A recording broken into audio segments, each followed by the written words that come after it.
লখনউয়ের রাম মনোহর Lohia national ল ইউনিভার্সিটিতে ৯ বছর বয়সী মেধাবী ছাত্রী অনিকা রস্তগীর মৃত্যু সবাইকে স্তব্ধ করে দিয়েছে। অনিকা, যিনি তৃতীয় বর্ষের ছাত্রী ছিলেন, শনিবার রাতে তার ঘরে গিয়েছিলেন।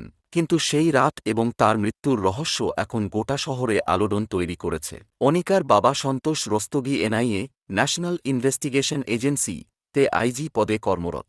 এই ঘটনা শুধুমাত্র বিশ্ববিদ্যালয়েই নয়, পুরো শহর জুড়ে গভীর উদ্বেগের সৃষ্টি করেছে। সেই রাতের শুরু, রাতের গভীরতায়, যখন অনিকার ঘর থেকে কোনো সাড়া পাওয়া যাচ্ছিল না, তার রুমমেট তাকে অনেকবার ডাকলেন। সে দরজা ধাক্কাল, কিন্তু কোনো উত্তর পাওয়া গেল না। সময় পেরিয়ে যাচ্ছিল, আর বাইরে অপেক্ষা করা বন্ধুরা ক্রমশ উদ্বিগ্ন হয়ে উঠছিল। দরজার পেছনে কি ঘটছে তা জানার জন্য সবাই অধীর হয়ে উঠেছিল। দরজা ধাক্কানোর শব্দ বাড়তে লাগল, কিন্তু কোনো সাড়া পাওয়া গেল না। অবশেষে ওয়ার্ডেনকে ডাকা হল।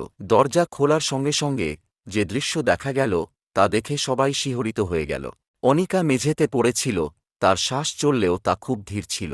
দ্রুত তাকে হাসপাতালে নিয়ে যাওয়া হল, কিন্তু চিকিৎসকরা তাকে মৃত ঘোষণা করলেন। মৃত্যুর রহস্যময় কারণ, প্রাথমিকভাবে চিকিৎসকরা হৃদযন্ত্রের ক্রিয়া বন্ধ হয়ে যাওয়াকে মৃত্যুর কারণ বলে উল্লেখ করেন। কিন্তু এই কথা কেউই মেনে নিতে পারছিল না।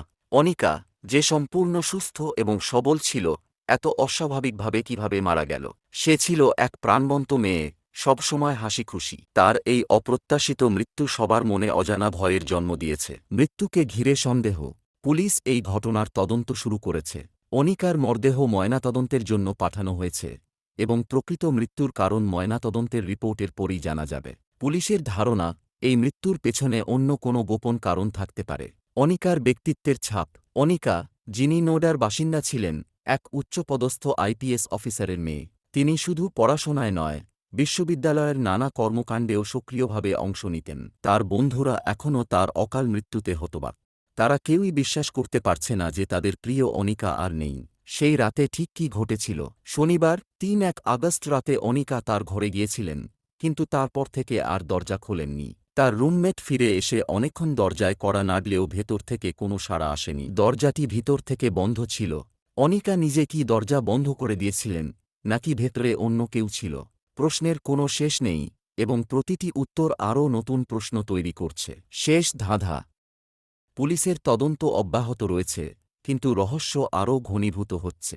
এটি কি একটি দুর্ঘটনা ছিল, নাকি এর পেছনে কোনো গভীর ষড়যন্ত্র লুকিয়ে রয়েছে? অনিকার মৃত্যুর কারণ এখনও জানা যায়নি, তবে এই ঘটনা সবাইকে শঙ্কিত এবং সন্দিহান করে তুলেছে। ময়নাতদন্তের রিপোর্ট এই রহস্য উদ্ঘাটন করবে, তবে ততক্ষণ পর্যন্ত অনিকার মৃত্যু এক অমীমাংসিত ধাঁধা হয়ে থাকবে, যার সমাধান জানার জন্য সবাই অধীর হয়ে আছে।